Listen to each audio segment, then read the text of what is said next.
हरे कृष्णा, राधे राधे, जय श्री श्याम। दोस्तों, आज करने वाले हैं कार्तिक महात्म्य का अध्याय 23 और 24। तो चलिए 2 मिनट भगवान का ध्यान करेंगे, इसके बाद में कार्तिक महात्म्य की कथा शुरू करेंगे। बोलो कृष्ण कन्हैया लाल की जय। श्रीमन नारायण नारायण नारायण, भजमन नारायण नारायण नारायण, गोविंद नारायण नारायण नारायण, श्यामा नारायण नारायण नारायण। बोलो लक्ष्मी नारायण भगवान की जय। हाथ में तुलसी दल ले लेंगे, इसके बाद में कथा शुरू करेंगे। बोलो कृष्ण कन्हैया लाल की जय, गोविंद भगवान की जय। नारद जी ने राजा पृथु से कहा, हे राजन, इसी कारण के उद्यापन में तुलसी की जड़ में भगवान विष्णु की पूजा की जाती है। तुलसी का मूल प्रदेश भगवान विष्णु को प्रसन्न करने वाला है। हे राजन, तुलसी का पौधा जिस घर में विद्यमान रहता है वह घर तीर्थ के स्वरूप है, और उस घर में यम के दूत कभी नहीं आते हैं। सब पापों का नाश करने वाला, अभीष्ट फल को देने वाला है। जो मनुष्य तुलसी का पौधा लगाता है वह यमराज को नहीं देखता है। भगवती नर्मदा का दर्शन, गंगा स्नान व तुलसी के पौधे का संसर्ग, यह तीनों पुण्य प्रद हैं।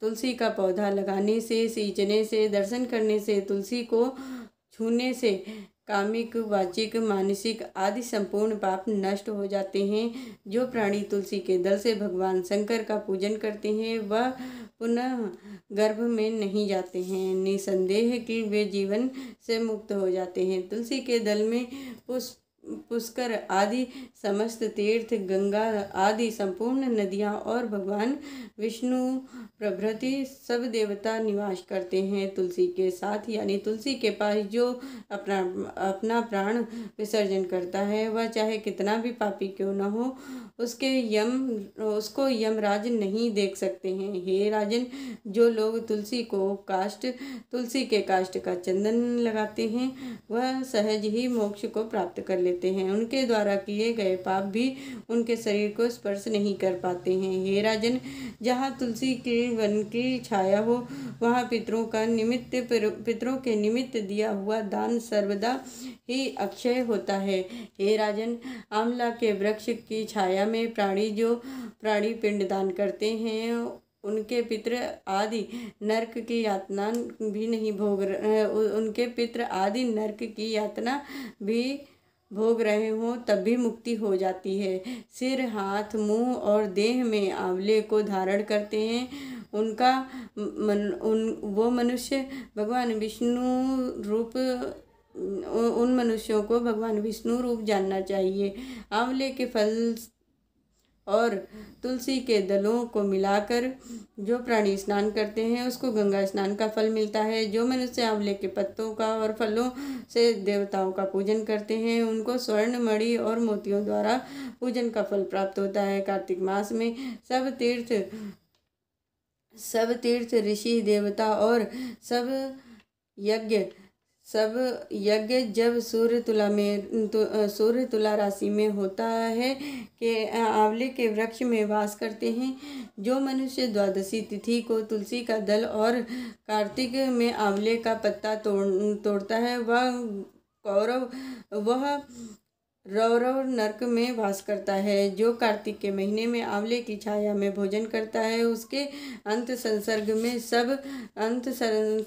के सब दोष नष्ट हो जाते हैं। कार्तिक मास में जो आंवले की जड़ में भगवान विष्णु का पूजन करता है उसको श्री भगवान विष्णु के क्षेत्रों के पूजन का फल प्राप्त होता है। आंवले तथा तुलसी की महत्ता का वर्णन करने में श्री भगवान ब्रह्मा जी भी असमर्थ हैं। इसलिए धात्री और तुलसी की जन्म कथा सुनने से मनुष्य अपने वंश सहित मुक्ति प्राप्त कर लेता है। अध्याय 24। राजा पृथु ने देवऋषि नारद जी से पूछा कि हे नारद जी, आपने तुलसी के इतिहास और व्रत और महात्म्य के बारे में कहा है।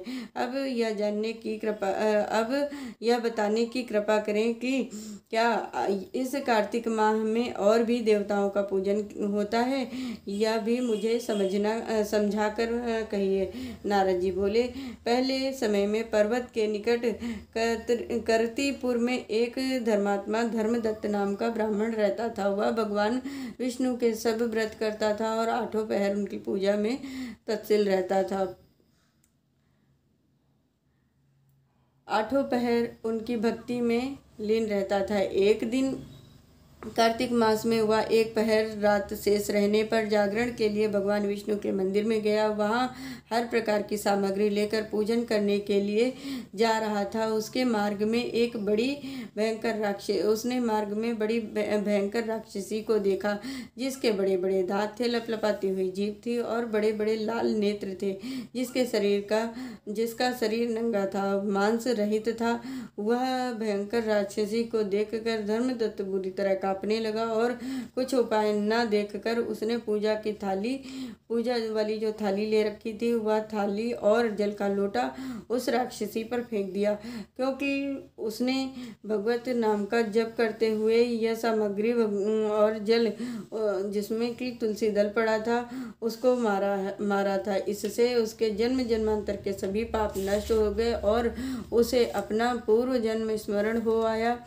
वह हाथ जोड़कर धर्मदत्त के चरणों में गिर पड़ी और कहने लगी कि हे विप्रवर, मैं पूर्व जन्म के कर्मों के फल से इस अवस्था को प्राप्त हुई थी। नारद जी ने कहा, हे राजन, उसको इस प्रकार प्रणाम करता देखकर अति विस्मित होकर धर्मदत्त ने पूछा, तेरी यह अवस्था किस कर्म के फल से हुई है? तू पूर्व जन्म में कहाँ रहती थी और तेरा कैसा चरित्र था? यह सब कुछ तू मुझे बता।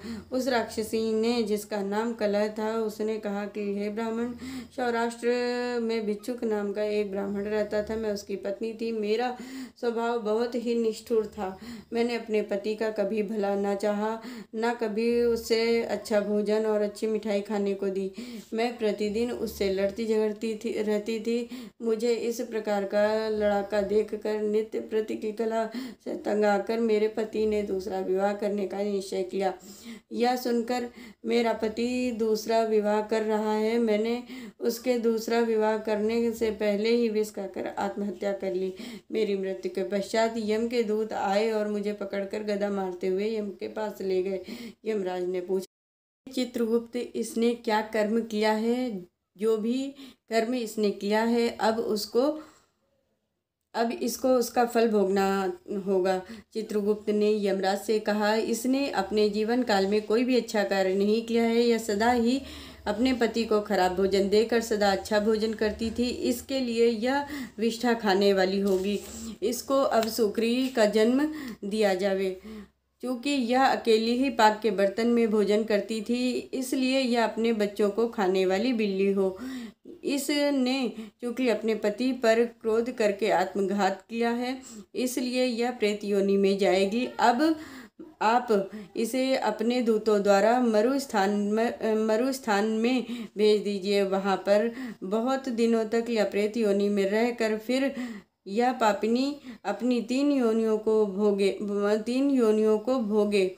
लो हे विप्र, अतः मैं 5 वर्षों से प्रेत योनि में हूँ और भूख प्यास के कारण नित्य दुखी रहती थी कि एक दिन भूख से तंग आकर मैं एक वैश्य के शरीर में प्रविष्ट हो गई और उसके शरीर द्वारा मैं कृष्णा और वेणु के संगम पर इस देश में आ पहुंची। मैं उस वैश्य के शरीर में रहती थी। एक दिन भगवान शंकर व विष्णु भगवान ने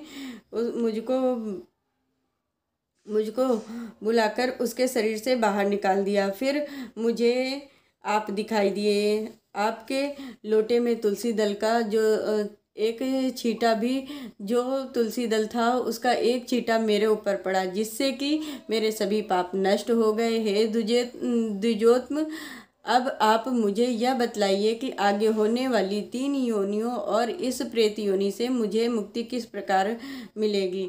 धर्मदत्त कला की बात को सुनकर उसके पिछले कर्मों और उसकी वर्तमान अवस्था को देखकर बड़ा दुखी हुआ और उसका दुख देख कर उसका चित्त पिघल गया। फिर उसने दुखित भाव से कहा, बोलो कृष्ण कन्हैया लाल की जय, भगवान शंकर की जय, श्रीमन नारायण नारायण नारायण, गोविंद नारायण नारायण नारायण, लक्ष्मी नारायण नारायण नारायण, लक्ष्मी नारायण भगवान की जय। मैंने आज आप सभी लोगों को कार्तिक महात्म का अध्याय 23 और 24 सुनाया है। इस कथा को ज़्यादा से ज़्यादा शेयर करिए। जो लोग भी कार्तिक का स्नान कर रहे हैं प्लीज़ उन लोगों तक इस कथा को ज़्यादा से ज़्यादा पहुंचाइए। वीडियो पसंद आई है तो लाइक शेयर ज़रूर करिए। हरे कृष्णा, राधे राधे।